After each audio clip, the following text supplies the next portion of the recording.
ክፎች ተንኮለኞች የናንተ ክርስትና ለምን ክርስትና ይባላል? ወጣቶች እያመጡ ያስደበድቡና እኛ ደካማ መነኮሳት ናቸው እዚህ ያሉት። ከመደብደብ ውጭ የምናደርገው ነገር የለም።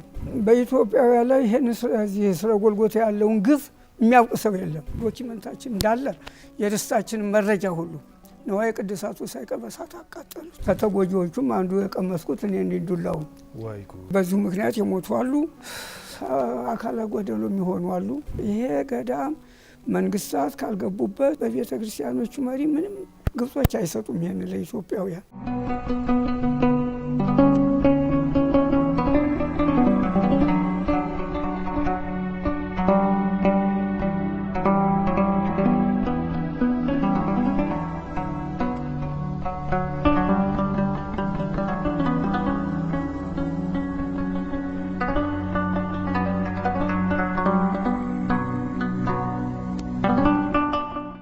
እንዴት ናችሁ ተመልካቾች? የእንግዳ ሰዓታችንን ይዘን ቀርበናል። ዛሬ በጣም የተለየ እንግዳ ነው ስቱዲዮ ጋበዝንላችሁ። እንደሚታወቀው የኢትዮጵያና የእስራኤል ትስስር በጣም ታሪካዊ ነው። በተለይ የኢትዮጵያ ኦርቶዶክስ ተዋሕዶ ቤተክርስቲያን ከክርስቶስ ልደት በፊት 1000 ዓመት በፊት ጀምሮ ኢትዮጵያና እስራኤል በንግስተ ሳባና በንጉስ ሰለሞን መካከል በነበረው ግንኙነትና ንግስቲቱ በጀመረችው ዲፕሎማሲ መነሻ በማድረግ ጥልቅ የሆነ ሃይማኖታዊና መንፈሳዊ ትስስር በሁለቱ ሀገራት መካከል እየዳበረ እንዲመጣ መነሻ እንደሆነ የታሪክ መጻሕፍት ይመሰክራሉ። ስለዚህ በዚህ መጠን ስር የሰደደ ከብሉይ ኪዳን ዘመን አንስቶ የሚመዘዝ ሃይማኖታዊና መንፈሳዊ ትስስር ባላት የኢትዮጵያ ኦርቶዶክስ ተዋሕዶ ቤተክርስቲያን ውስጥ ኢየሩሳሌም በቅድስት ሀገር እስራኤል ላይ ታሪካዊ እና ሃይማኖታዊ ግዛት እንዲኖራት መነሻ ሆኗል ማለት ነው።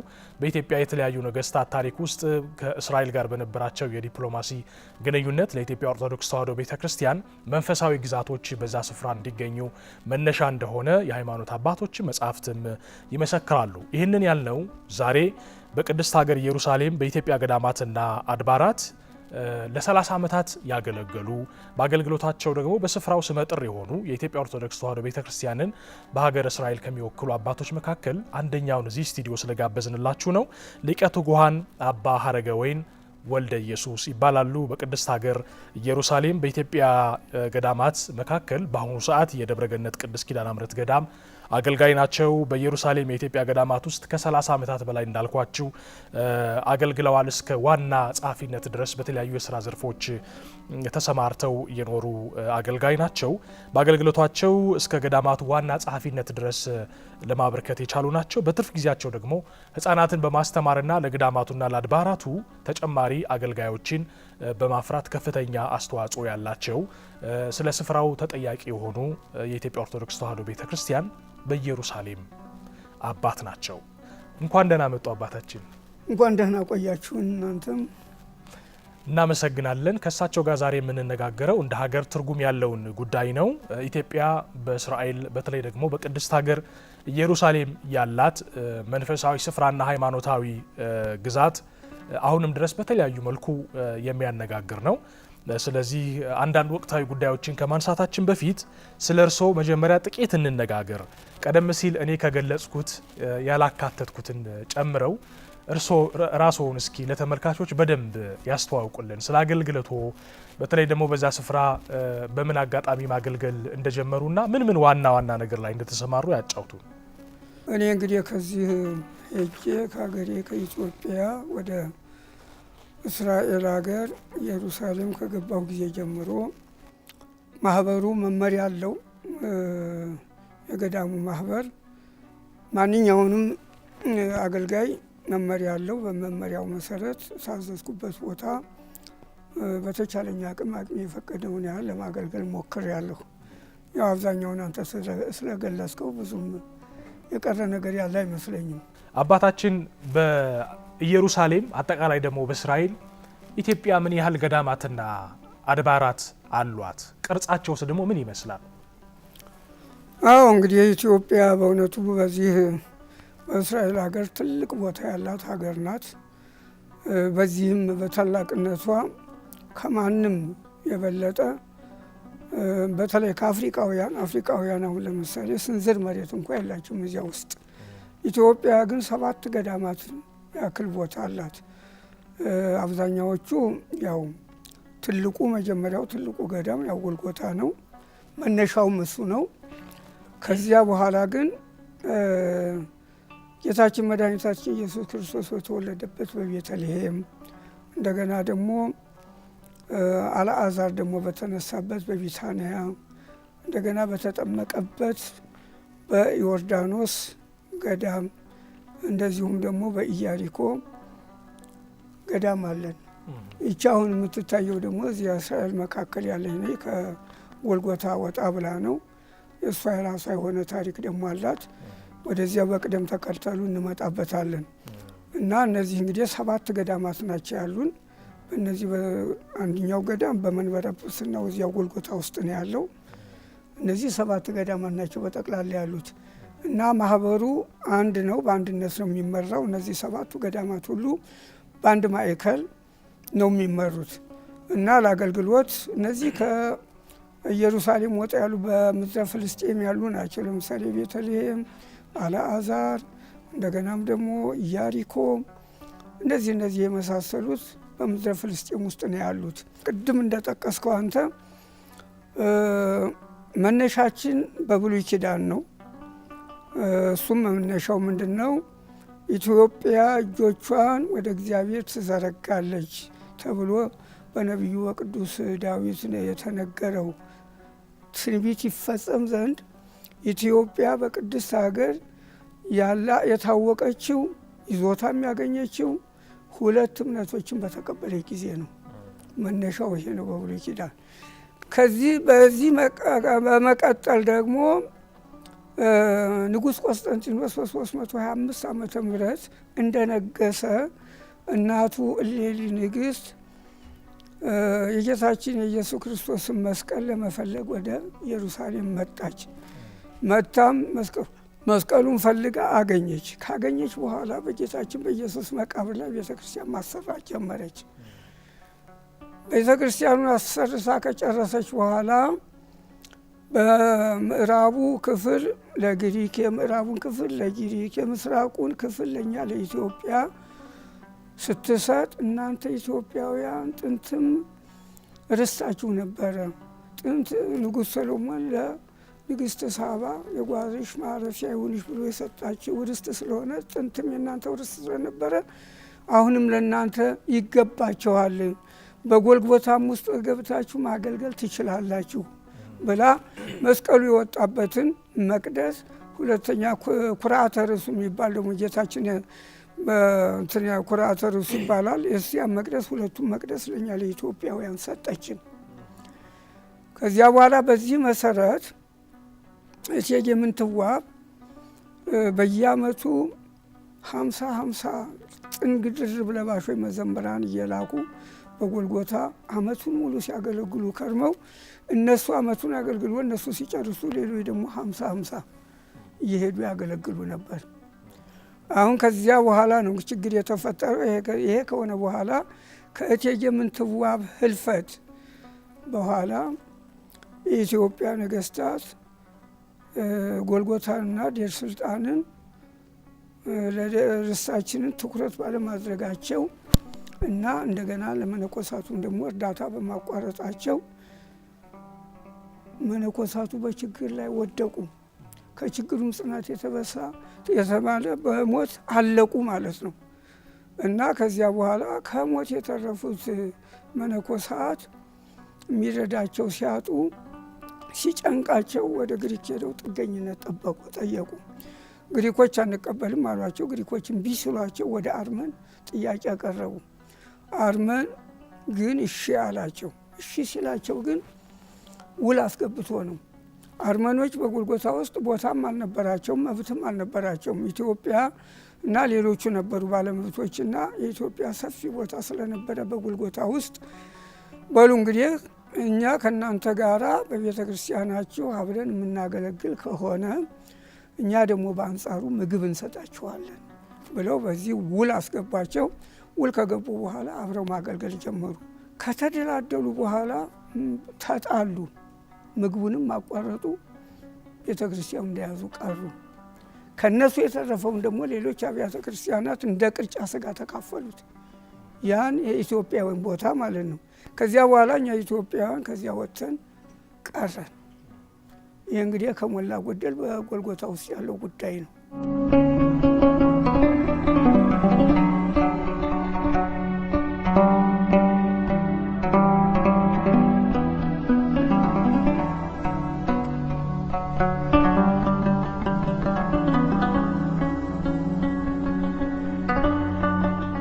ዴር ሱልጣን ማለት ንጉሥ ገዳም ማለት ነው።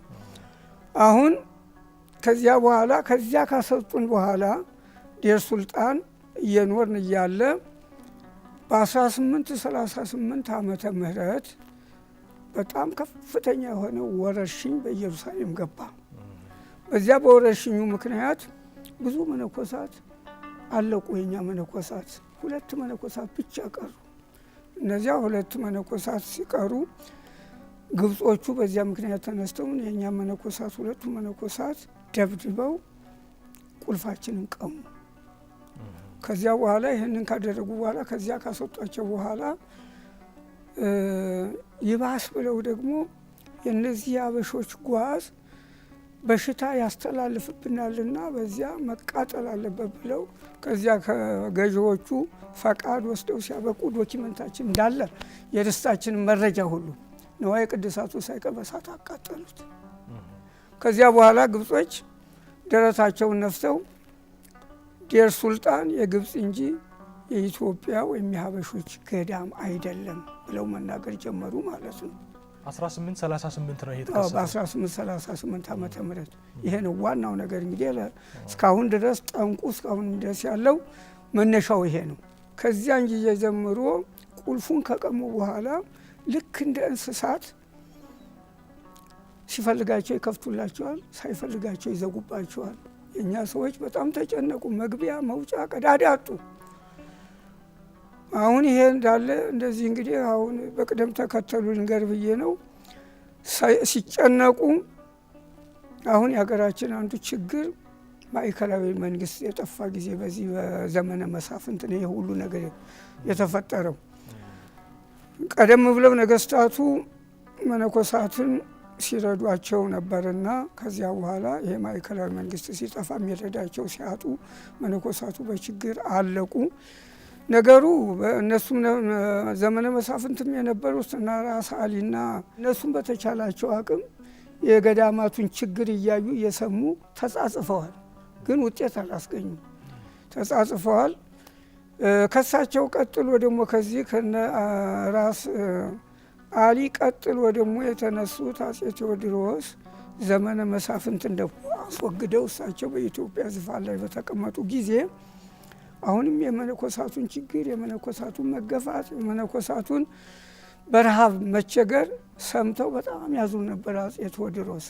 ምክንያቱም እንደገና በዚያን ጊዜ ደግሞ ዝም ብሎ ጎልጎታ ሁሉ በሌሎቹ ተይዛ ነበረ። ወገኖቼንም ሄጄ ነፃ አወጣለሁ እያሉ ይፎክሩ ነበር አጼ ቴዎድሮስ፣ ግን ጊዜ አላገኙ። ስለዚህ እንዳውም ምን ይባል ነበረ? ታጠቅ ብሎ ፈረስ ካሳ ብሎ ስም 40 ይሸበራል ኢየሩሳሌም። ያንን ዘምቼ ነፃ አወጣለሁ እያሉ ስለሚፎክሩ ነበር የተባለው። ይሄ እሳቸው ጊዜም አልሰጣቸውም፣ እንደተመኙትም አልሆነም። ከዚያ ከሳቸው የቀጠሉት ደግሞ አጼ ዮሐንስ የገዳሙ አስተዳዳሪ መምህር ወልደ ሰማዕት ይባላሉ። እሳቸው የገዳሙን ችግር ሄደው ስለነገሯቸው በጣም አዝነው ግዴላችሁም ወገኖቼ እኔ እያለሁ ከእንግዲህ ወዲያ አትቸገሩም እና እንዳው ቢቸግረኝ እንኳ በቅሎዬንም ሸጬ ቢሆን ለእናንተ ሳልሆን አልቀርም ብለው ቃል ገቡላቸው። ገንዘብም ላኩላቸው። አጋጣሚ ሆኖ መምህር ወልደ ሰማዕት እዚያ በሄዱ ጊዜ አጼ ምኒልክ ከቱርክ የማረኩት 6 ሳጥን ወርቅ ነበረ፣ ቀይ ወርቅ እና ምናልባት የሚጠቅም ከሆነ ከዚህ ውሰድና ተጠቀሙበት ብሏቸው 3ቱን ሳጥን ወርቅ ሰጧቸው ማለት ነው። ከዚያ በኋላ ችግሩን ሁሉ በየጊዜው እየሄዱ ይነግሯቸዋል። መምህር ወልደ ሰማዕት የሚባሉት በጣም አዘኑ። የግብጾችንም የአርመኖችም የሚሰሩትን ግፍ ሁሉ እየሰሩ ከነሱ ከምትጨነቁ ጎልጎታ ላይ ሆናቸው ድንጋይ ወርውሩና እዚያ ድንጋይ ያረፈበት ቦታ ላይ ቦታ ካገኛችሁ እኔ እገዛላችኋለሁ፣ ከነሱ ጋር ከምትጨነቁ እዚያ እሰራላችኋለሁ ብለው ይነግሯቸዋል። እንደተባለውም መነኮሳቱ ድንጋይ ወርውረው ቦታ አላገኙም።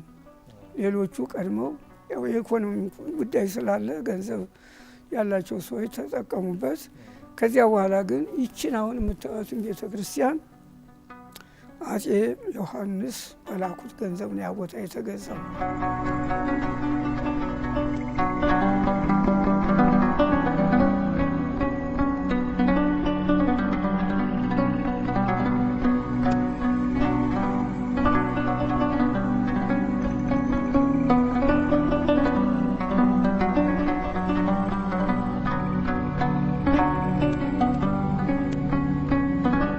ጎልጎታ ግን ታሪካዊ ይዞታው አሁን በማን ስር ነው? ታላላቆቹ የሚባሉ 3 ናቸው።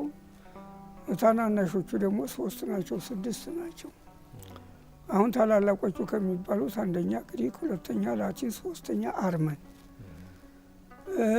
ታናናሾቹ ከሚባሉት ደግሞ ኢትዮጵያ፣ ግብፅ፣ ሶሪያ እነዚህ ናቸው ታዋቂዎቹ። በጎልጎታ ውስጥ የሚታወቁት ዓለም የሚያውቃቸው እነዚህ ናቸው። አሁን ምንድነው እነዚህ እንኳ ግብጾች እንኳ የኛን ርስት ቀምተው የገቡ ናቸው እንጂ እስከዚህም አሁን ነው በቁጥርም ገብተው እንትን የሚሉት እና አሁን እኛ ትልቁ ቦታ የነበረን እኛ ነበርን ቀደም ብሎ ቅድም እንደገለጽኩልህ። አርመኖች በዚያ ምክንያት ገብተው ሲያበቁ ቦታችን ነጠቁ። ከነሱ የተረፈውን ደግሞ ሌሎች አብያተ ክርስቲያናት እንደ ቅርጫ ስጋ ተካፈሉት። ከዚያ በኋላ እኛን ከዚያ አስወጡን ማለት ነው። ከነጭራሹ የለንበትም። አሁን እኛ 5 ናቸው። አሁን በዚያ ዋናዎቹ እንዳልኩ ግሪክ ነው፣ አርመን ነው፣ ላቲኖች ናቸው ዋናዎቹ። ከዚያ ቀጥሎ አሁን እዚያው የሚያገለግሉ ሶሪያዎች አሉ፣ ግብጾች አሉ። እኛ ከዚያ ውጭ ነን። አሁን ወደ ዴር ሱልጣን እንመለሳለን። ከዛ በፊት ግን እርስዎን በግሎ አንድ ጥያቄ ልጠይቀው ብዬ ነው። እስራኤል በተለይ ደግሞ ኢየሩሳሌም በኖሩባቸው በርካታ ዓመታት በዛ ስፍራ አገልግሎት እንዴት ነው? እንደገና ደግሞ ጌታ ኢየሱስ ክርስቶስ በተወለደበት በእግሩ በተመላለሰበት በተሰቀለበት በዚያ ምድር ላይ መኖር እንደ አንድ የሃይማኖት አባት ለእርሶ ምን አይነት ስሜት ነው የሚሰጥዎት? እግዚአብሔር ፈቅዶልኝ እዚያ በዚህ ቦታ ስመደብ እዚያ ስደርስ በጣም ደስታ ልዩ ነበረ። ወደዚያ የሚሄድበትም ወገንም ገንዘብም አልነበረኝም። እግዚአብሔር ስለፈቀደ ነው የሄድኩትና ደስ ብሎኝ ማህበሩ ያዘዘኝን እየታዘዝኩ ነው የማገለግለው። እና እንግዲህ መቼስ ከዚህ የበለጠ ለመነኩሴ ዋናው ያ ማእከለ ምድር ነው። ማእከለ ምድር ወገብረ መድኃኒተ በማእከለ ምድር ብሎ ነቢየ እግዚአብሔር ቅዱስ ዳዊት በተነገረው መሰረት ጌታችን መድኃኒታችን እዚያም ደሙን አፍስሶ ስጋውን ቆርሶ ደሙን አፍስሶ ዓለምን አድኗል። እዚያ ላይ ተቀምጦ ማገልገል መታደል ነው አይደለም እንዴ? እና ሰው አይደለም እዚያ ተቀምጦ ለማገልገል ይቅርና አንድ ቀን ሄዶ ተሳልሞ ለመመለስ ተመኝቶ ማይሆንለታል ይሆንለታል። ስለዚህ እዚያ በመቀመጤ እኔ ደስተኛ ነኝ። አቅሜ የፈቀደኑ ገዳሜን ለማገልገል እሞክራለሁ፣ ጥረት አድርጋለሁ። እስካሁንም ድረስ ሞክሬያለሁ። ወደፊትም ደግሞ ጊዜ እድሜ ከሰጠኝ ደግሞ አቅሜ የሚፈቅደውን ደግሞ ለማድረግ ወደ ኋላ አልልም። በጣም ጥሩ። ግብጽና ኢትዮጵያ ያላቸው የእርስ በርስ መቀዋወም በተለይ ግብጽ በኢትዮጵያ ላይ የምታነሳው ከዚህ ከአባይ ጋር በተያያዘ ስር የሰደደ አንዳንድ ጊዜ በሃይማኖቱም ውስጥ ደግሞ ገብቶ የመፈትፈት የመሰለል አዝማሚያ የሚታይበት ስር የሰደደ እኛ ብዙ ጊዜ አንለውም እንጂ ታሪካዊ ጠላትነት ሊባል የሚችል አለን። እንግዲህ ብዙ ጊዜ ሰው እሱን የሚያነሳው ከአባይ ወንዝ ጋር አያይዞ ነው። ነገር ግን በቅድስት ሀገር ኢየሩሳሌም ከዚህም ውጪ የሆነ የእርስ በርስ መቃወምና መከራከር በጣም ይስተዋላል። ቀደም ሲል እርስዎም እንዳሉት ቁልፍ ሰብረው እና ነጥቀው የገቡ ያህል የኢትዮጵያን ርስት በመቀማት ይታወቃሉ። በቅርብ ጊዜ አስታውሳለሁ እርስ በርስ ምእመኑም መነኮሳቱ ከፍተኛ ፍትጊያ የነበረበት ቪዲዮ ሁሉ ተለቆ በመላው ዓለም ታይቷል። ይሄን ጉዳይ እስቲ በደንብ አብራርተው ይግለጹልን። በኢየሩሳሌም ኢትዮጵያና ግብጽ፣ ኢትዮጵያውያንና ግብጻውያን እንዴት ነው የሚኳኋኑት የሚለውን በደንብ ያስረዱን። እንግዲህ ኢትዮጵያና ግብጻውያን ግንኙነታችን ቤተክርስቲያናችን በእነሱ ነው 606 ዓመት ይሆን እርግጠኛ አይደለሁም። በእነሱ ስር ነበር ቤተክርስቲያናችን። ይሄ እነሱን ጠቅሟቸዋል፣ እኛን ጎድቶናል። እዚያም ኢየሩሳሌምም ችግር ሲገጥማቸው መነኮሳቱ ወደ ዳኛ ሄዱ እንደሆነ ተቀባይነት የላቸውም። እኛ መነኮሳት እነሱ የሚሉት ምንድን ነው? አገራቸውም ቤተክርስቲያናቸው በእኛ ስር ናት። እዚህም እኛንን የነሱ ኃላፊነት ያለብንና እያሉ እኛ አቤቱታችንም እንዳይሰማ ጩኸታችን እንዳይሰማ ሲያደርጉ የነበሩት እነሱ ናቸው። እኛ ትልቁ የጎዳን ያግንነታችን ነው። ቤተክርስቲያናችንን በበላይ ሆነው ሲመሩ የነበረው ኢትዮጵያን ሲመሯ ስለነበረ ይህም ወደዚያ ወደ ኢየሩሳሌም ሄዶ ተጽዕኖ አድርጎብናል። አንዱ ይሄ ነው። ሌላው ደግሞ በዚሁ ምክንያት አንድ ኢብራሂም ጆሃሪ የሚባል ግብፃዊ 8 ራሱን ወደ ኢየሩሳሌም መጥቶ ማረፊያ አጣሁ፣ እኔ የሃይማኖት ወንድማችሁ ነኝ፣ አስጠጉኝ አላቸው መነኮሳቱን። እንግዲህ ያው እንደምታውቀው ነው የሃይማኖት ወንድም። እንግዲህ እኛ ደግሞ እንግዳ የመቀበል ደግሞ ልምዱም አለን። እሺ ብለው እሱንም 8 ተከታዮችንም ጨምረው በዚያ በዴር ሱልጣን ገዳም ቦታ ሰጡት። እሱ ውሎ አዞ ሲያበቃ ከቱርክ መንግስት ስልጣን አገኘ እና ከባድ ባለስልጣን ሆነ። ከዚያ በኋላ ቦታውንም አለቅም አለ። እኛንም መነኮሳት ባለው ስልጣን ይጠቀምባቸው ጀመረ። አንዱም የጎዳን ደግሞ ይሄ ነው። በዚህ አይነት ነው እንግዲህ ሲከታተል የኖረው ማለት ነው። ይሄ በሽታው መጥቶ ቁልፉን እስከሚቀሙን ድረስ ቤቱንም እናድሳለን ውጡ ብለው ሲያበቁ ጓዛቸውን ሁሉ ካስወጡ በኋላ ቤቱን አድሰው የእኛ መነኮሳት እንዳይመለሱ እናንተ ምን አላችሁ? ይሄ ግብጽ ቦታ ነው፣ ምንም የላችሁ ብለው እንትን አሏቸው። አሁን እቺ ቅድም እዚያ እዶሙ ላይ ያያሃት ጎጆ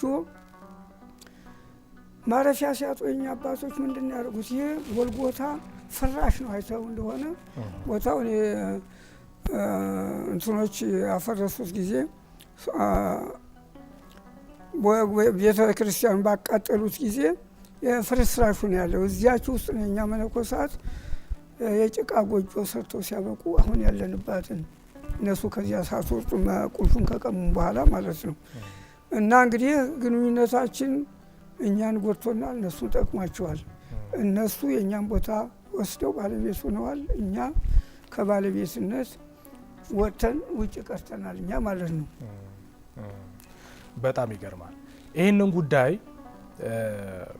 የተለያዩ አካላት እንዴት ነው የሚመለከቱት የሚለውን ማየት ተገቢ ይመስለኛል። አንደኛው የእስራኤል መንግስት ነው። የእስራኤል መንግስት ከዚህ በፊት የነበረውም አሁን የኔታንያሁ መንግስትም በቅድስት ሀገር ኢየሩሳሌም በኢትዮጵያና በግብጽ ቤተክርስቲያን መካከል ያለውን ይህንን መሳሳብ እና ታሪካዊ ክርክር እንዴት ነው የሚመለከተው? ምንስ ምላሽ ሰጥቶበት ያውቃል? እንግዲህ ያው ነው እንዳልኩ የፖለቲካ ጉዳይ ሆኖባቸው ነው እንጂ በእውነት የኛ ወዳጅነት ጠፍቷቸው አይደለም። ምክንያቱም አሁን በዚህ በ2014 ዓመተ ምህረት ግብጾቹ ወቅት ጊዜ እየጠበቁ ይነሳባቸዋል። እኛን ለማጥቃት ሁልጊዜ ወቅት ይጠብቃሉ። አሁን በ2014 ዓመተ ምህረት ተነስቶባቸው ብዙ ድብደባ አድርሰውብን አንድ ግብፃዊ እኛ መካከል የሚኖር አለ። ምንም ነገር እንዳንሰራ ምስማር መምታት አንችልም። እዚያ ቦታ እስታስቲኮ የሚባል ህግ አለ። ያ እስታስቲኮ ምንም ነገር መስራት አያስችልህም፣ እንደነበረው መጠበቅ አለበት ማለት ነው። ስለዚህ ያ ግብፃዊ መካከላችን ተቀምጦ ይህን የሚቆጣጠር ነው። አሁን እዚህ መስቀሉ ከወጣበት የመስቀሉ ጉልላት አለበት ላይ በጣም ሰፊ ቦታ ነው፣ አደባባይ ነው። ያ በእኛ ቁጥጥር ስር ነው ያለው። ያ መነኩሴ እየወጣ እዚያ ፀሐይ ይሞቃል። አሁን ፀሐይ መሞቁ ባልከፋም ነበር። እዚያ ቁጭ ብሎ ታሪኩን እያዛባ ይሄ የግብጽ ቦታ ነው፣ የማንም አይደለም፣ የኢትዮጵያውያን አይደለም እያለ ገለጻ ያደርጋል ቱሪስቱ። የእኛ ጠባቂዎች ደግሞ እንደዚህ ማለት የለብህም፣ ፀሐይክን ሞቀህ መግባት አለብህ እንጂ እንደዚህ ያለ ገለጻ የምትሰጥ ከሆነ መነሳት አለብህ በሚል በዚህ ተነሳ ጸቡ። ከዚያ በኋላ እንግዲህ 1 ወር ሙሉ ማለት ይቻላል ከሐምሌ 1 ጀምሮ ያው በድብድብ ነው የከረምነው። በዚህ ድብድብ የተነሳ ይሄ ማለት አሁን 2014 ዓመተ ምህረት ላይ በመላው ዓለም በቪዲዮ ተሰራጭቶ አይተነዋል። በነገራችን አይታችሁታል። እሱ ነው እንግዲህ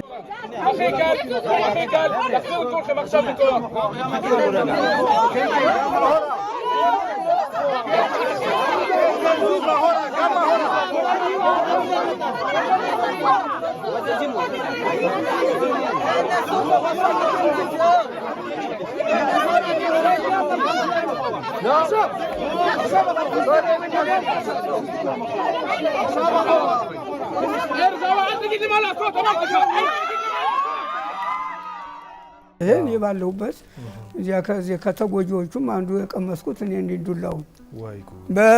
በሌላ በኩል ሌሎቹ ወንድሞቼ ለሞትም በዚሁ ምክንያት የሞቱ አሉ።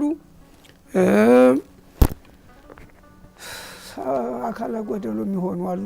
እስካሁን ድረስ አካለ ጎደሎ ላይ የተቀመጡም አሉ። እና ገዳማቱ ውስጥ ነው ማለት ነው ድብድቡ የነበረው እዚያ እኛ ግቢ ውስጥ። አሁን ዋናው የበሩ ቁልፍ ከውጭ ወደ ግቢ የሚገባ ወደ ጎልጎታ የሚሄደው ቁልፍ በእነሱ እጅ ነው ያለው። እነሱ ናቸው የሚከፍቱት የሚዘጉት። እኛ እዚያ ገብቶ አዳራሹ ልክ እንደዚህ ሰፊ እንትን አለ፣ አደባባይ አለ። ያ ላይ ነው ጸቡን እንግዲህ የሚያነሱት እና በዚህ ብዙ እንትናል። ከዚህም ስለዚህ አካላዊ ድብድብ ሁሉ ነበረ ማለት ነው። አዎ በደንብ እንጂ እንዴ ስንት የቆሰሉ ሰዎች አሉ። በዚሁ ምክንያት ተጎድተው የሞቱ አሉ። አሁንም አካለ ጎደሎ ሆነ የተቀመጡ አሉ የኛ መነኮሳት። እና ይሄ ነው አንዱ እንግዲህ ትልቁ ነገር። በአሁኑ ጊዜ እንኳን የድሮውን ግፍ ተወውና አሁን እንኳን በጊዜያችን ይሄ ተፈጽሞብናል። ይህንን ነው የሚመስለው እንግዲህ የዚያን ጊዜ የነበረው። ይገርማል። የኢትዮጵያ ኤምባሲና አጠቃላይ ኢትዮጵያ ኦርቶዶክስ ተዋሕዶ ቤተክርስቲያን በሲኖዶስ ደረጃ ምን መልስ ነው የተሰጠው? ምንስ አይነት ክትትል ነው እየተደረገ ያለው? አዎ እንግዲህ በኢትዮጵያ ኦርቶዶክስ ተዋሕዶ ቤተክርስቲያን አንድ ጳጳሳት ልዑክ ልከው ያው ሁኔታውን አጽንተው ሄደዋል። በመንግስት በኩልም አንድ የመንግስት ተወካይ ዶክተር ማንት ሲበሉት እዚያ መጥቶ እሱም ከባለስልጣኖቹ ጋር ተነጋግሮ ሄዷል። ግን መፍትሄ አልተገኘም። ዝም ብሎ ይነጋገራሉ እንጂ ማንም እኮ ባለስልጣን ይሄዳል፣ የእስራኤልን ባለስልጣናትን ያነጋግራል፣ እሺ እናደርጋለን ነው የሚሉት። ግን በተግባር የለም። እና ሁሉም ለምሳሌ ጠቅላይ ሚኒስትር መለስ ዜናዊ መጥተው ነበር። እሳቸውም አነጋግረዋቸዋል። ፓትርያርኩም በየጊዜው ያነጋግሯቸዋል ባለስልጣኖቹን። ግን ውጤት የለም። እናደርጋለን ግድ የላችሁም ዝም ብላችሁ እንትን በሉ። አሁን ምንድነው ዋናው ነገር ምንድነው? አሁን እናንተ ይችን ቁልፍ ከሰጡን በኋላ ዝም ብላችሁ ተቀመጡ፣ ቦታችሁን ይዛችኋል። ክሱ ሁሉ እኮ አለ። እናንተ ይዛችኋል፣ ያ ጊዜ ይፈተዋል ነው የሚሉት። እና እኛም ደግሞ ያችን መቅደሳችንን ቅድም እንዳልኩ ያ ፓትርያርኩ ውይይት ስለነበራቸው ከዚህ ከዲፕሎማቱ ጋራ በዚህ በ6 ቀን ጦርነት ያ ዲፕሎማቱ ሪፖርት ያደርግላቸው ነበር ለብፁዕ ቅዱስ አቡነ ቴዎፍሎስ። እና አሁን ኢየሩሳሌም ገብተናል፣ ምን ይመስለዎታል? በታሪክ አንጻር ይሄ እንግዲህ ፍልስጤሞች ኢየሩሳሌም እኛ ነው ባዮች ናቸው፣ እስራኤሎች ደግሞ እኛ ነው ባዮ ናቸው። ስለዚህ ምን ይመስለዎታል እያለ ሲጠይቃቸው የትክክለኛው እኛ በታሪክ የምናውቀው የንጉሥ ሰሎሞን የንጉሥ ዳዊት ከተማ እንደነበረ ታሪኩን እናውቃለን። ይህን በዚህ ታሪክ ስለምና ትክክለኛ ቦታችሁን ይዛችኋ ብለው እንትን ሲሉት አሁን በቅርጸ ድምፁ ቀርጾ ያኔ እስራኤላውያን በተባበሩት መንግስታት ሀገር ይኑራቸው ተብሎ በሚወሰንበት ጊዜ ያንን የተቀረጸ ድምፅ እዚያ ላይ አነጋግሯል። የኢትዮጵያ ቤተክርስቲያን እንዲህ ያለ ድጋፍ ሰጥታናለች ብለው እዚያ አንድ ነገር ይሄን አሰምተዋል። ከዚያ በኋላ እነሱ መንግስታቸውን ባቋቋሙ ጊዜ ለእኚህ ሰውዬ ውለታ ለመክፈል ፈለጉ። ብፁዕ አባታችን እርስዎ ለእስራኤል መንግስት ትልቅ ውለታ ውለዋልና ምን እናድርግልዎት ብለው ይጠይቋቸዋል። እሳቸው ደግሞ እኔ በግሌ ምንም የምታደርጉልኝ ነገር የለም፣ ወገኖቼ የሚጸልዩበት የሚቀድሱበት ወይም ደግሞ ቤተክርስቲያናቸው ቁልፍ ተቀምጠው ለ132 ዘመን ከዚያም በላይ ተቀምጠዋልና የነሱ እንዲከፈትልኝ ነው የምፈልገው አሏቸው። ሚያዝያ 15 ቀን 1962 ዓመተ ምህረት ለትንሣኤ ቁልፉን ለውጠው እኛ ሰጡን ማለት ነው። ከዚያ ጀምረው የመቅደሶቹ ቁልፍ በእኛ እጅ ናቸው፣ እንገለገላለን።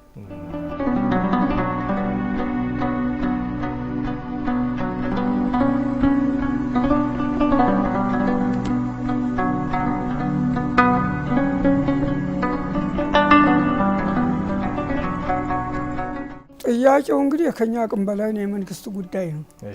ይሄ እኛ የቤተ ክርስቲያን አይደለም፣ የሀገሪቱ ርስት ነው እና እስካሁንም ድረስ ሲጠብቁት የነበሩት ነገስታት ናቸው በቅደም ተከተላቸው። ቅድም እንደጀመርኩልህ አፄ ዮሐንስ ደርሰናል።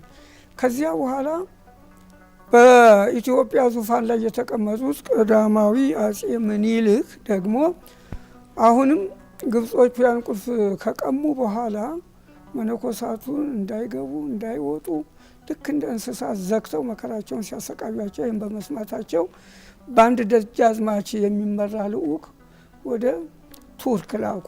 አንደኛ ቁልፋችንን በመቀማታችን፣ ሁለተኛ በሩ የተዘጋ መነኮሳቱ መግቢያ መውጫ በማጣታቸው አንድ ደጃዝማች መሸሻ የሚባሉ እሳቸው የሚመራ ልዑክ ወደዚያ ልከው ርስታችንም ትክክለኛ እንደሆነ የቱርክ መንግስት የኛ መሆኑን አምኖ ትእዛዝ አዞ ነበረ። እዚህ ያሉት ኢየሩሳሌም ያሉ ባለስልጣኖች ናቸው ተፈጻሚ ያላደረጉት። ከዚያ በኋላ እኚህ ደጃዝማች መሸሻ ምንድነው ያደረጉት? በምስራቁ በኩል አንድ በር አስከፍተው ነው የተመለሱት። ይሄ የአፄ ምኒልክ የምስራቁ በር የአፄ ምኒልክ በር እየተባለ ይጠራል ዛሬ። አሁን በዚያ ነው እንደልባችን የምንወጣው የምንገባው። እነዚያ ዋናውን በር በሰዓት ይከፍታሉ፣ በሰዓት ይዘጋሉ። እኛ ግን ከዚያ በፊት እንደ እንስሳት ነበር ተዘግቶብን። እንዳው ዳቦ እንኳ ገዝቶ ለመብላት አባቶች ቦታም የሚገቡበት የሚወጡበት አልነበርም። እንዳውም ሰው የሞተ እንደሆነ አስከሬኑን ማውጫ እየከለከሉ ቁልፉን ቆልፈው አንድ አባት ሙተው 48 ሰዓታት ሙሉ እዚያ አስከሬናቸው ተቀብሎ በጽዳት ሰራተኛ ወጥቶ ነው አስከሬናቸው የተቀበረው። እስከዚህ ድረስ ነው ግፉ። የሚሰሩብን ግፍ በኢትዮጵያውያን ላይ ይሄ ነው ግፉ። አሁንም ቢሆን ይህንን መብት ለማስከበር መንግስት እንጂ ከኛ አቅም በላይ ነው። እኛ ምንም እናደርገው ተስፋ ያለን መንግስትን ብቻ ነው የምንጠብቀው። እስካሁንም ድረስ እንግዲህ በተከታታይ ያቆዩት መንግስታት ናቸው። አፄ ምኒልክ ይህንን አደረጉ፣ አለፉ። በእሳቸው እግር የተተኩት አፄ ኃይለ ሥላሴ ደግሞ የገዳማቱን መብት ከፍ አደረጉት። በመምህራን ነበር የሚተዳደረው ገዳሙ፣ በሊቀ ጳጳስ እንዲመራ አደረጉ። በእሳቸው ዘመን ደግሞ አሁን የመጀመሪያው ሊቀ ጳጳስ አቡነ ፊልጶስ ይባላሉ። እሳቸው መጀመሪያ እዚያ ስልጣኑ እንዳገኙ የዴር ሱልጣንን ርስት ለማስመለስ ነበር ጥረት ያደረጉት። እኚህ ሰውዬ 10 ዓመት ሙሉ በጆርዳን መንግስት፣ የዚያን ጊዜ ግዛቱ ኢየሩሳሌም በጆርዳን መንግስት ነበረ። 10 ዓመት ተሟግተው ለእኛ ተፈርዶልን ነበር። ለእኛ ተፈርዶ ለ40 ሰዓታት ያህል ቁልፎቹ በእጃችን ተቀምጠው ከዚያ በኋላ የፖለቲካው ተጽዕኖ የግብፁ መሪ ጀማል ናስር በሱ ተጽዕኖ በዚያ በጆርዳን መንግስት ላይ ተጽዕኖ ስላደረገበት ግብጾቹ ሌላ ዶኪመንት የምናቀርበዋለ ስለተባለ እንዲመለስ ተደረገ ማለት ነው ቁልፉ። አሁን እኛ የምንፈልገው እንግዲህ አሁን በዙፋኑ ያሉት እንግዲህ ዶክተር አብይ እሳቸው ቁልፋችን ያስመልሱልና በእኔ በኩል ተስፋ አደርጋለሁ። ሌላ ተስፋ የለን። እኛ በእኛ በኩል በመነኮሳት አቅም የሚመለሱ ነገር የለም። እነሱ በቋንቋም በምንም ተመሳሳይ ናቸው። ያው አረቦቹን ወጣቶች እያመጡ ያስደበድቡና እኛ ደካማ መነኮሳት ናቸው እዚህ ያሉት። ከመደብደብ ውጭ የምናደርገው ነገር የለም እና ስለዚህ አሁን ዋና ተስፋችን እንግዲህ አሁን የአገሪቱ መሪ በዙፋን ላይ የተቀመጡት ዶክተር አብይ ይህን ቁልፍ ያስመልሱልን ይችላሉ ብዬ በእኔ በኩል ምኞቴ ነው። በጣም ጥሩ። ስለዚህ ሁለት መሰረታዊ ነገር ነው ምላሽ መሰጠት ያለበት። አሁን እርስዎ ሲገልጹ የተረዳሁት የመጀመሪያው በሰላም እና በመከባበር መኖር ነው። አካላዊ ድብድብ ድረስ የደረሰ እንደዚህ አይነት ግጭት የሚከሰት ከሆነ ይሄ ሀገር ለሀገርም ምን ያህል እንደተናቅን ነው የሚያሳየው። የመጀመሪያው የእናንተ አገልጋዮች እዛ በሰላም መኖር አለባቸው፣ ተከባብረው መኖር አለባቸው። በሁለተኛ ደረጃ ደግሞ ቁልፉ መመለስ አለበት፣ ታሪካዊ ይዞታው መመለስ አለበት እና ከዚህ አንጻር ይመስለኛል ተመልካችም እንግዲህ ይኸውልህ አሁን ዋናው ነገር ምንድን ነው?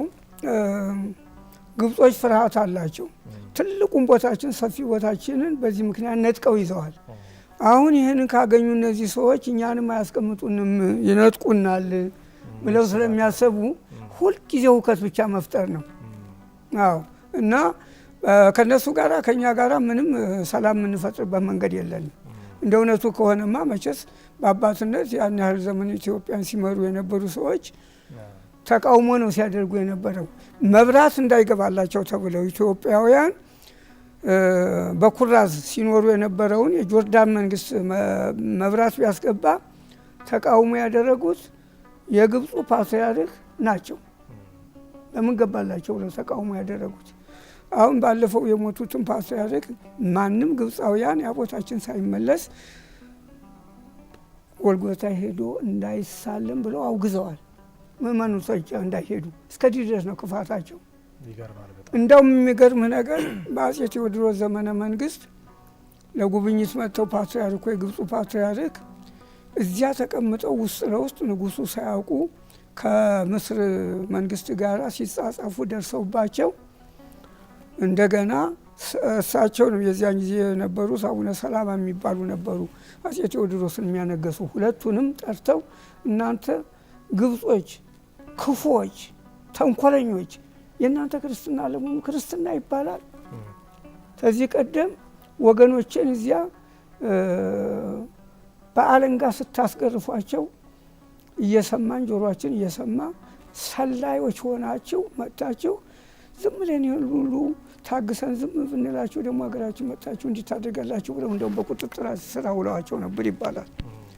ከዚያ በኋላ ነው እንግዲህ ያ ሁሉ ፉከራ መጥቶ አጼ ቴዎድሮስም ጊዜ አጥተው ነው እንጂ ነፃ ሊያወጡት ነበረ። ይሄ ገዳም መንግስታት ካልገቡበት ከመንግስታት እና መንግስታት ካላሉበት በቤተ ክርስቲያኖቹ መሪ ምንም ግብጾች አይሰጡም። ይሄን ለኢትዮጵያውያን እኛ ጠፍተን እነሱ የእኛም ብቻ ማየት አይፈልጉም እዚህ አካባቢ ግብጾቹ እና ስለዚህ ያው የነሱ ነገር ተወርቶም የሚያልቅ ነገር አይደለም ግፋቸው። በጣም ይገርማል።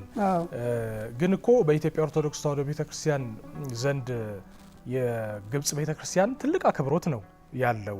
ታሪካዊ ትስስሩም እስከ 1950ዎቹ ድረስ አቡነ ባስልዮስ እስኪሾሙ ድረስ በፕትርክና ከግብጽ መንበር ነበር የሚሾምልን እና ይሄ ሃይማኖታዊ ትስስርና ሃይማኖታዊ እህትማማችነት እንደ ኦርቶዶክስ ብዙም ትርጉም የለውም ማለት ነው አባታችን። አሁን በኢትዮጵያውያን ላይ ይሄን ስለ ጎልጎታ ያለውን ግፍ የሚያውቅ ሰው የለም። እንደውም እኛን ለመውቀስ ይፈልጋሉ። ይችን የበሬ ግንባር የምታህል ለምንድን ነው አይተውቱም እስከ ማለት የሚሉ አሉ። አሁንም እንግዲህ ድሮ ምንድን ነው ማርቆስ አባቴ እስክንድርያ እናቴ እያለ የነበር ቤተ ክርስቲያን ስትል የነበረው። አሁንም ይህን የሚሉ አሉ። ያንን የማያውቁ ታሪኩን ያንን እኮ ግፍ ቢያውቁ ኖሮ ማንንም ግብፃዊ ማነጋገር አይችልም ነበር የኢትዮጵያ። ይህንን የሚያውቅ ሰው የለም። እንደዚህ አሁን እንደናንተ ያለ ባለሙያ ሲሆን ቦታው ላይ ሄዳችሁ በደንብ አድርጋችሁ ታሪኩን ቀርጻችሁ ከነቦታው ለኢትዮጵያ ሕዝብ ለዓለም ሕዝብ ይሄ እኮ የኛ ብቻ አይደለም የአፍሪካውያን መመኪያ እኮ ነው። አንድ ጥቁር አሁን ለምሳሌ ቱሪስቶች ይመጣሉ እኛን ሲያዩ ምንድናችሁ እናንተ ይሉና ኢትዮጵያውያን ስንላቸው እናንተ ታደርጋላችሁ ይሉና እና የመላው አፍሪካ መመኪያ ነው። የኛ ጥበቃው በእኛ እጅ ይሁን እንጂ የመላው ኢትዮጵያ እኮ ርስት እኮ ነው። የማንኛውም የአማኙም ቦታ ነው። ማንም ሰው ይሄን ያህል ቦታ በአፍሪካ ውስጥ የያዘ ሰው የለም ከኢትዮጵያ ውጪ። ይሄ አስመካም በጣም ትልቅ ታሪክ ነው። አዎ 7 ገዳማት አሁን ደግሞ ወደ ናዝሬት ደግሞ ቦታ ለመያዝ ነው አሁን ጥረት የምናደርገው። አሁን ይሄንን ከቀሙን በኋላ ጌታችን መድኃኒታችን ኢየሱስ ክርስቶስ የተወለደበትን ቦታ ከቀሙን በኋላ አሁን መነኮሳቱ ጥረው ተጣጥረው እዚያ ቦታ ይዘናል። ያው ጌታችን መድኃኒታችን የተወለደበት ቦታ ማለት ነው። እና ስለዚህ እኛም አቅማችን የፈቀደውን ጥረት እናደርጋለን። ግን የእናንተ ድጋፍ፣ የኢትዮጵያ ሕዝብ ድጋፍ ያስፈልጋል። በጣም ጥሩ። አንድ ነገር አስታውሼ ነው አባታችን የአሁኑ የቤተ ክርስቲያኗ ፓትርያርክ በአገልግሎት ኢየሩሳሌም ነበሩ ከዚህ በፊት ብፁዕ ቅዱስ አቡነ ማትያስ ማለቴ ነው። እሳቸው እዛ በነበሩ ጊዜ የጉዳዩን ትኩሳት በይበልጥና በቅርበት ስለሚያውቁት በሲኖዶስ ደረጃ በፕትርክና መንበሩን ሲይዙ ያደረጉት ነገር የለም ወይ? ይህንን ጉዳይ እርስዎም አይ ቲንክ በቅርቡ ስለነበሩ እንዴት ያዩታል? እኛም ተስፋ ነበረን። ምናልባት አይደለም የግብፁ ጉዳይ እሳቸው አቅም የሚሆን አይደለም። ሌሎች አሉ። ለምሳሌ አሁን ነገስታቱ አሁን እቴጌ መነን፣ ዮርዳኖስ እሳቸው ናቸው ገዳሙን የገደሙልን። ሌሎችም ገዳሙ የሚጠቀምባቸው አልነበሩም። መንግስት ወደ ቤተ ክርስቲያን ሲመልስ ቤተ ክርስቲያኒቱ ግን ወደ ራሷን ያደረገችው ለገዳሙ አልመለሰችም። እነሱ ናቸው የሚጠቀሙበት። ምናልባት ትንሽ ነገር ጣል ያደርጉልናል።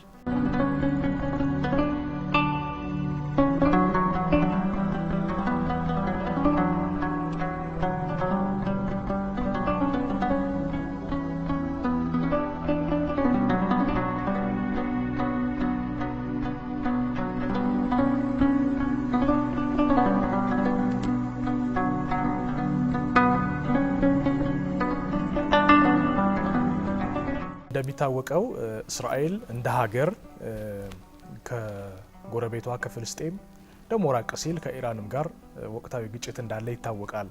ይሄ ጉዳይ የኢትዮጵያን አብያተ ክርስቲያናትና ገዳማት እንዲሁም አገልጋዮችን በምን መጠን ሊጎዳ ይችላል? ከዚህ ረገድ የደህንነት ስጋት በአድባራቱና በገዳማቱ በአገልጋዮቹም ዘንድ አለ ወይ የሚለውን ደግሞ በተወሰነ መጠን እስኪ ይንገሩ። ምንም ጉድለት የለብንም በእውነቱ እስራኤላውያን በጣም በጥንቃቄ ነው የሚጠብቁን። በምንም አይነት ጉዳት አልደረሰብንም። በእውነቱ በዚህ በኩል ከፍተኛ ምስጋና የሚገባቸው ናቸው ማለት ይቻላል። አሁን በዚህ መከራው ሁሉ አይዟችሁ ከማለት ውጭ እኛን ያገለሉበት ነገር የለም። እስራኤላውያን እገሌ ወገሌ የምትል ነገር የለም። ማንም በውስጡ ያለውን ነገር በትክክል ነው የምትጠብቀው እና ስለዚህ ጥበቃው በጣም ነው እንክብካቤ ያለን። ይጠብቁናል። እግዚአብሔር ይስጣቸው።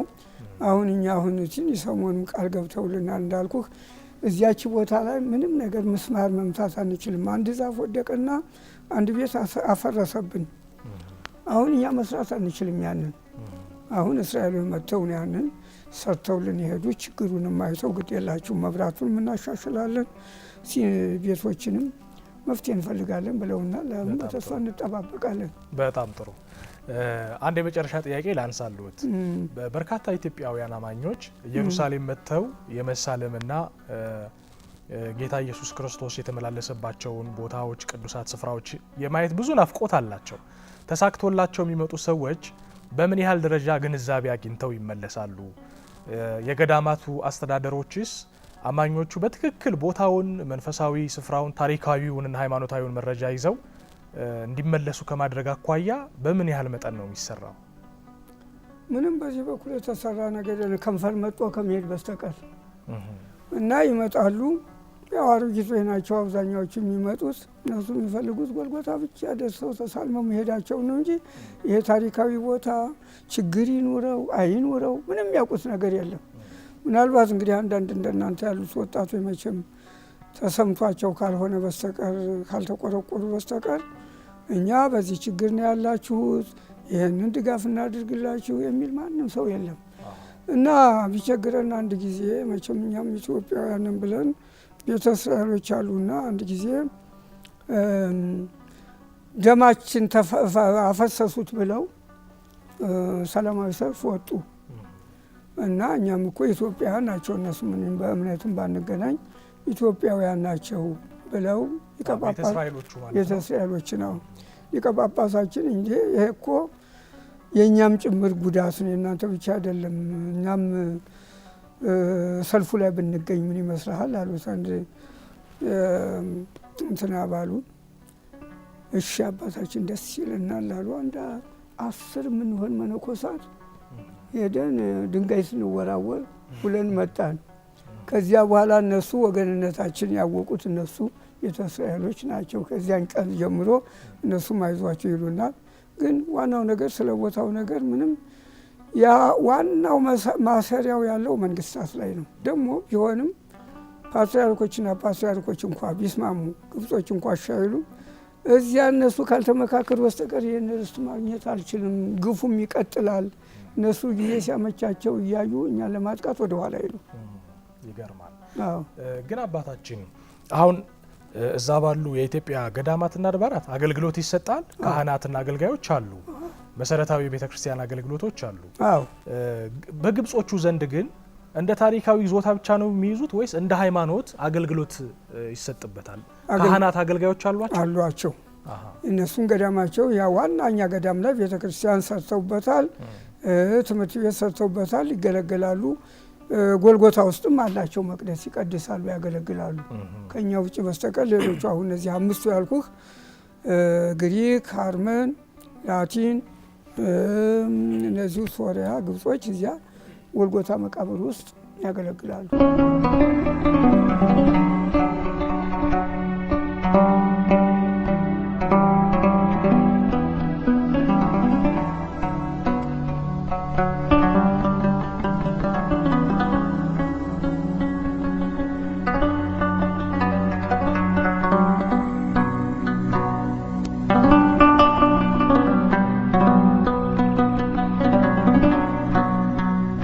ሰፋ ያለ ነገር በተለይ ዴር ሱልጣን ላይ መሰረት አድርገን ተጨዋውተናል።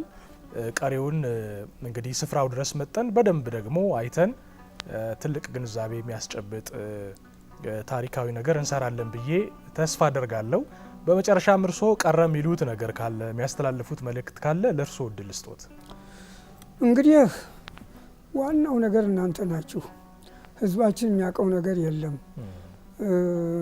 እዚያ በእውነት ይህን ያህል ርስት ይዞ መቀመጥ ይቅርና እንደው ስንዝር እንኳ መሬት ይዞ መቀመጥ የሚያኮራ ነው። ግን ባለማወቁ ህዝቡ ይህን ያህል መኖሩንም ባለማወቁ ጥቅሙና ጉዳቱን ባለመረዳቱ ምንም ድጋፍ ሊያደርግ አልቻለም። አሁን እናንተ ትልቁ ኃላፊነት የሚመለከታችሁ እናንተ ናችሁ።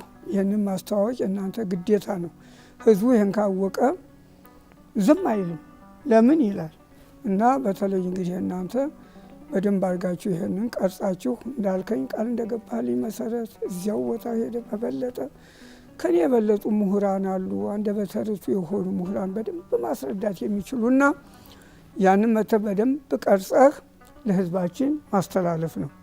እንግዲህ ይህን እየሰማ ይህን እያየ የማይነሽጠው ኢትዮጵያዊ ካለ ምን ኢትዮጵያዊ ትለዋለህ?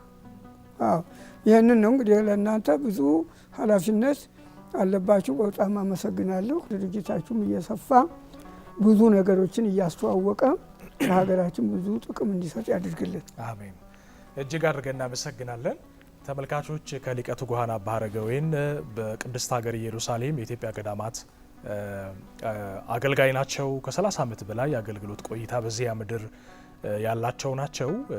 እንግዲህ ለኢንተርቪው ብዙም ለካሜራ የሚጋለጡ ሰው አይደሉም። ነገር ግን የጋራ ጉዳይ እና ሀገራዊ አጀንዳ ስለሆነ እስኪ በቅድስት ሀገር ኢየሩሳሌም ስላለው የኢትዮጵያ ታሪካዊ ግዛት ስለሆነውና ደግሞ በግብጽ እና በኢትዮጵያ መካከል በአማኞቹና በአድባራቱ መካከል ስላለው ወቅታዊ ሁኔታ እናውራ፣ እኛም ትንሽ ግንዛቤ ይኖረን እንደ ሚዲያ በሚል አስቸግረናቸው ነው ጉዞ ሊያደርጉ ጥቂት ቀናት ሲቀራቸው እዚህ የጠራ ናቸው። እናንተም በተወሰነ መጠን መረጃ ያገኛችሁ ይመስለኛል። አባታችን እዚህ ስለመጡ ሀሳብ ስላካፈሉን እጅግ አድርገን በጣም እናመሰግናለን። እኔም በጣም አመሰግናችኋለሁ። እሺ፣ እናመሰግናለን። ዝግጅታችን ይቀጥላል። አብራችሁን ቆዩ።